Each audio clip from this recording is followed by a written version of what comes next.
हार्दिक स्वागत और अभिनंदन करते हैं। मंच पर हमारे साथ उपस्थित हैं उत्तराखंड प्रदेश कांग्रेस कमेटी के माननीय अध्यक्ष श्री करण महाराज जी, हमारे उपाध्यक्ष संगठन श्री मधुसूदन जोशी जी, हमारे मीडिया प्रभारी 15-20 मिनट श्री पी के अग्रवाल जी, हमारे गढ़वाल के नगर निगम प्रभारी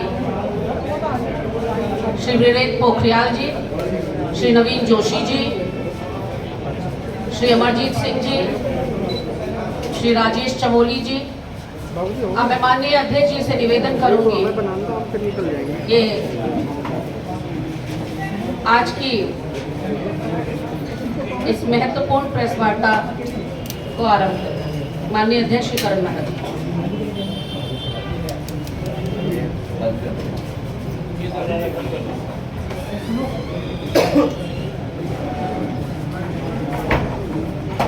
सम्मानित मंच, उपस्थित सभी इलेक्ट्रॉनिक और प्रिंट मीडिया से आए हुए पत्रकार बंधु, आज एक नितांत आवश्यक और जरूरी मामले को लेकर आप सबके बीच में आया हूँ। भारतीय जनता पार्टी के विषय में जो कहा जाता है कि वो एक ऐसी पार्टी है जिसके पास एक बहुत बड़ी वॉशिंग मशीन है, जो भी उसके पास जाता है वो धुलकर एकदम साफ होकर बाहर निकलता है। लेकिन हम क्या करेंगे? दो प्रकरण लेके मैं आपके बीच में आया हूँ। एक तो उनके देहरादून के नगर निगम के मेयर साहब सुनील उनियाल गामा जी, जिनके प्रपत्र आज पूरे प्रदेश में घूम रहे हैं और मैं जानता हूं कि आप सबके पास भी वो सभी कुछ पहले से उपलब्ध है। उनकी संपत्ति जिस तेजी से इन 5 सालों में, बल्कि 4.5 सालों में बढ़ी है, वो बड़े आश्चर्य में डालने वाली है। उन्होंने जो चुनाव के समय में अपनी संपत्तियां दिखाई थी घोषणा में, उस पर करीब 100% की बढ़ोतरी हो गई।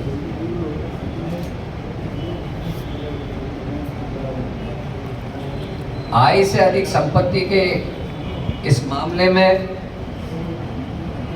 जिस तरीके से भारतीय जनता पार्टी की सरकार मौन साध के बैठी है, यह अपने आप में आश्चर्य में डालने वाली है।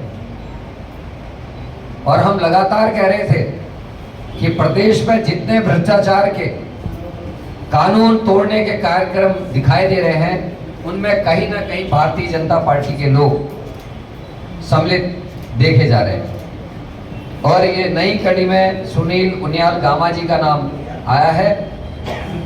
अंकिता भंडारी केस में जो लोग पकड़े गए हैं वो भारतीय जनता पार्टी के, और जो वीआईपी नहीं पकड़ा गया है, जिसको बचाने के लिए पूरी सरकार ने ताकत लगा दी, निश्चित ही वो भी उसी पार्टी का कोई बड़ा व्यक्ति होगा। SSC भर्ती घोटाले में जिस तरीके से एस राजू ने इस्तीफा देते समय सफेद पोस्ट नेता का जिक्र किया, जो हाकम सिंह मंगलौर के भारतीय जनता पार्टी के मंडल अध्यक्ष का संरक्षक है, वो भी निश्चित ही भारतीय जनता पार्टी का कोई सफेद पोस्ट बड़ा नेता ही होगा, जिसका नाम अभी तक नहीं आया। गामा जी ने जो संपत्तियां खरीदी हैं वो छिपी नहीं है, ये आरटीआई से निकाली हुई संपत्तियां हैं जो उन्होंने अपने नाम पे, अपनी पत्नी के नाम पे, अपने पुत्र के नाम पे खरीदी हैं। ये उनको सामने आकर स्पष्ट करना चाहिए आखिर ये आमदनी हुई कहां से, क्योंकि आय से ज्यादा संपत्ति का मामला है। पहले उनके पास उनके नाम पे 4 संपत्तियां दर्ज थी और अब 11 और हो गई,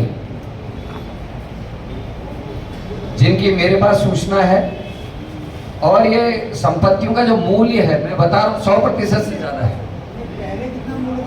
पहले के आसपास जो अगर माने तो 2 या 3 करोड़ के आसपास की संपत्तियां रहे होंगी।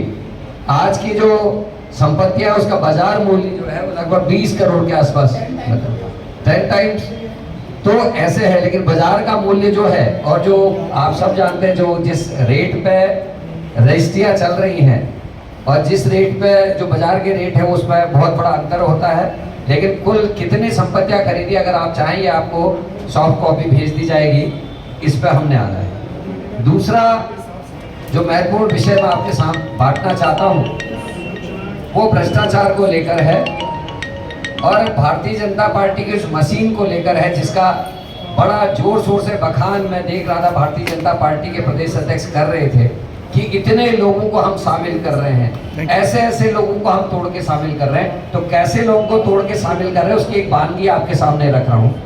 पहला जिक्र करना चाहता हूँ महेंद्र राणा जी का, जो ब्लॉक प्रमुख भी रहे, उनकी पत्नी ब्लॉक प्रमुख रही, जिनके ऊपर कई गंभीर आरोप लगे, जिसमें कंपनी एक्ट से संबंधित भी है। 2008 में कंपनी बनती है और उसकी बैलेंस शीट 2002 से मैनेज हो रही थी। लेकिन जिस दिन इसका रजिस्ट्रेशन होता है उसके 2 माह पहले ही कंपनी A क्लास में रजिस्टर्ड दिखा दी गई। मतलब जहाँ रजिस्ट्रेशन होता है कंपनी के रजिस्ट्रेशन से पहले वो A क्लास कंपनी वहाँ बना दी गई। उसके अलावा दिल्ली के CPWD के फर्जी अनुभव प्रमाण पत्र इस कंपनी को बनाने में लगाए गए, जो साबित हुआ। ये भी साबित हुआ कि इनकी पत्नी जो ब्लॉक प्रमुख है उन्होंने 1 लाख से 1.5 लाख के काम, जो सफाई के साइट कटिंग के काम होते हैं, उनको 10-10 लाख रुपए की अनुभव उन कामों के रेट्स बढ़ाकर दिखाकर कंपनी को रजिस्टर होने में मदद करी। और इस फर्जी कंपनी की मदद से PMDSY में काम लिए गए, PWD में लगभग 5 करोड़ के काम इस कंपनी ने किए, MDDA में 6.5 करोड़ के काम इस कंपनी ने, फर्जी कंपनी ने किए। उसके अलावा इनके ऊपर पंचायती राज एक्ट के उल्लंघन के आरोप भी लगे, जिसको लगाने वाले थे बॉडी बचाओ संघर्ष समिति के अध्यक्ष नमन चंदोला जी ने ये आरोप लगाए। और उनके आरोप बड़े गंभीर है, क्योंकि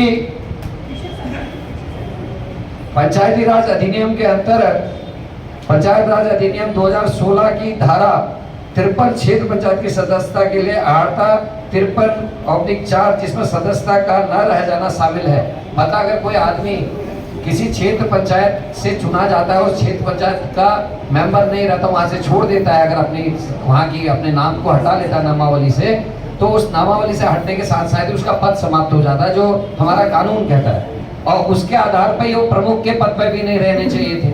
जब क्षेत्र पंचायत सदस्य ही नहीं है, आप BDC मेंबर ही नहीं है, तो आप फिर प्रमुख कैसे रह सकते हैं। और उसके बावजूद भी कई लाखों की डिजिटल पेमेंट इन्होंने कर दी। और प्रशासन क्योंकि इसमें सम्मिलित था, इसलिए इस रिपोर्ट को दबाने का काम प्रशासन ने किया, जो चंदोला साहब ने आरोप लगाए हैं। ये व्यक्ति जब जेल जाने की नौबत आ गई तो इसको BJP ज्वाइन करा ली गई। दूसरे एक हाल ही में हमारे गए हैं लक्ष्मण रावत जी, इनके जिला चेक बाउंस के मामले में इनको जेल की सजा सुना दी गई। और उसके बाद ये भी भारतीय जनता पार्टी का रुख कर गए और प्रशासन की कार्रवाई गई। उसके अलावा बड़कोट नगर पालिका के अतुल रावत जी द्वारा अभी 4 दिन पहले भारतीय जनता पार्टी की सदस्यता ली गई। इनके ऊपर भी गंभीर आरोप ही नहीं है, जो साबित भी हो गए। इन्होंने राजीव गांधी आवास के तहत ऐसे लोगों को आवाज दे दिए जो सरकारी नौकरियों में है, ऐसे लोगों को आवाज दे दिए जिन लोगों के 20 से 40 कमरों के होटल के मालिक जो लोग हैं। इन्होंने पंजीकृत ठेकेदारों को, सरकारी पेंशनरों को, वकील, पत्रकार इत्यादि लोगों को और 3 ऐसे लोगों को जो मृत हो चुके हैं उनको भी आवास आवंटित कर दिए। इनके खिलाफ जब जांच बैठी तो उसमें इनके लिए जांच की रिपोर्ट शासन में जब दबा दी गई तो शिकायतकर्ता आनंद सिंह असवाल, सभासद प्रवीण गौड़ उच्च न्यायालय चले गए और उच्च न्यायालय से इनके खिलाफ FIR दर्ज करने के निर्देश उच्च न्यायालय को देने पड़े। और अतुल रावत जी भी गिरफ्तारी की डर से जो है वो भारतीय जनता पार्टी में चले गए। अब मैं भारतीय जनता पार्टी के अध्यक्ष जी से जानना चाहता हूं आपके माध्यम से कि क्या ऐसे ही सदस्यता अभियान बढ़ाया जाएगा? पहले लोगों को के ऊपर मुकदमे दर्ज किए जाएंगे, पंचायत प्रतिनिधि हों चाहे वो अन्य लोग हों, उनके कामों की जांच बैठाई जाएगी। उसके बाद जब वो बंद होने की नौबत आ जाए, कुछ हो जाए, तो फिर उनको भारतीय जनता पार्टी में लाया जाएगा। मैं सीधा और स्पष्ट और सीधा प्रश्न कर रहा हूं, क्या भारतीय जनता पार्टी की सरकार जो ये तीनों के ऊपर जो आपराधिक मामले आए हैं या इनके ऊपर जो आरोप लगे हैं, इस जांच के बाद क्या इनको अपनी सदस्यता देने के बाद भी जेल में डालने का काम करेगी, इनके ऊपर कानूनी कार्रवाई करेगी? ये मेरा प्रश्न है। गामा जी के प्रकरण में मैं आप सबके माध्यम से कहना चाहता हूं कि क्या इसमें सरकार जांच बैठाएगी? जो भारतीय जनता पार्टी निष्कलंक होने की बात करती है, निष्पाप होने की बात करती है, क्या मेयर की इन संपत्तियों के खिलाफ और आय से अधिक संपत्ति के मामले में जब यादव जेल जा सकता है एक अधिकारी, तो क्या अपने मेयर के खिलाफ भी कार्रवाई करने की हिम्मत भारतीय जनता पार्टी और उनकी सरकार करने का काम करेगी? और ये आने वाला समय बताएगा। दूसरा, भर्ती में जो भारतीय जनता पार्टी की सदस्यता लेने वाले मामले में मैंने 3 प्रकरणों का उदाहरण दिया है। इसमें भारतीय जनता पार्टी के अध्यक्ष जी क्या वक्तव्य देते हैं उसका इंतजार हम कर रहे हैं। और भी कुछ प्रपत्र और पेपर हमने जमा किए हैं जो उनका उत्तर आने के बाद हम आपके सम्मुख रखने का काम करेंगे। आपके कोई प्रश्न है तो